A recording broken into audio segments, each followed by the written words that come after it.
What's up mga kaboljak? Dumayo pa nga tayo ng Quezon City para tikman ng isa na namang nagte-trending at talaga namang mala-blockbuster yung pila. At dahil nga yan sa tinda nilang authentic pansit bato na talaga namang dinudumog at binabalik-balikan ng mga tao. At yung owner nga pala nila dito na si Kuya Mike ay talaga namang Bicolano din. Kaya talagang mabisa yung pagkakaluto. Dito ka nga lang makakakita ng pansit bato na napakaraming toppings. Gaya ng lechon kawali, chicharon bulaklak, Shanghai, siomai, at meron rin pala sila ditong sisig. At syempre, hindi magpapahuli yung pansit bato na linagyan ng dinuguan. Eto talaga yung pinaka-solid. Kaya kung naghahanap ka ng sulit at talagang swak sa budget mo na pansit bato, baka para sa'yo tong video na to. Kaya tara na, let's go! Nandito nga pala tayo ngayon sa Kuya Mike's Authentic Pansit Bato at matatagpuan mo nga lang pala siya sa may likod ng Walter Mart Muñoz. Pagdating ko nga dito ay pumila na kaagad ako kasi napakahaba talaga ng pila. Etong pansit na to ay nagsimula talaga sa may Bato Camarines Sur, kaya nga ang tawag sa kanya ay pansit bato. At may dalawang uri ng pagluluto dito, gisado at saka masabaw. Dito nga ay pwede kang mamili ng mga toppings gaya ng itlog, chicharon, siomai, Shanghai, chicharon bulaklak at saka yung lechon kawali. Syempre hindi mawawala yung dinuguan at meron rin pala sila ditong pansit bato with pork sisig. At kung malakas kang kumain at hindi ka naman high blood, orderin mo na kagad yung pansit bato special nila guys. Talagang sulit yon sa halagang 90 pesos lang. Syempre, pumunta na tayo dun sa pinakamasarap na part, yung kainan na. Ito naman guys, check natin may dinuguan.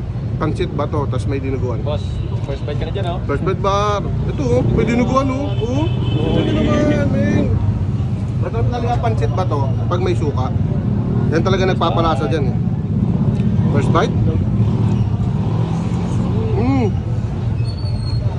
Sarap. Sarap talaga pansit Bicol, tas may dinuguan. Sarap pa.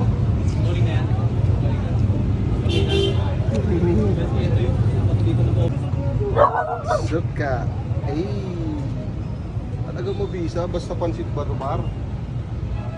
Para. Tikman natin yung ano. Chicharon bulaklak. Puri pansit Bicol oh.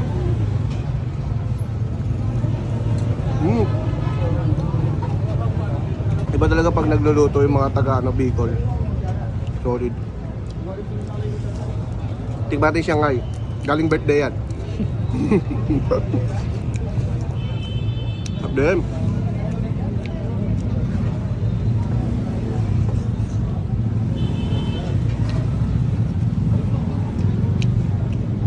Harap. Wala kayo malang pag-aral. Try mo yun. Ito pre, pwede yan. Dabag lang dyan boss. Pwede dyan may ano, lechon. Ay, meron naman.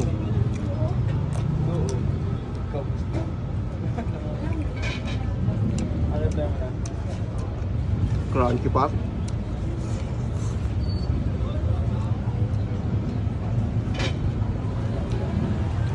Ang sarap. Ayun oh, daw si Boss M oh. Boss, mainit-init pa boss ah. Talaga napalo ma. Mainit. Tumalon boss. Rap. Ulit. Sulit no.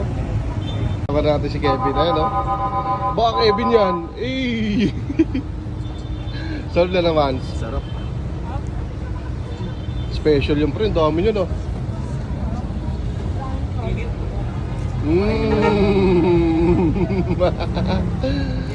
Sarap.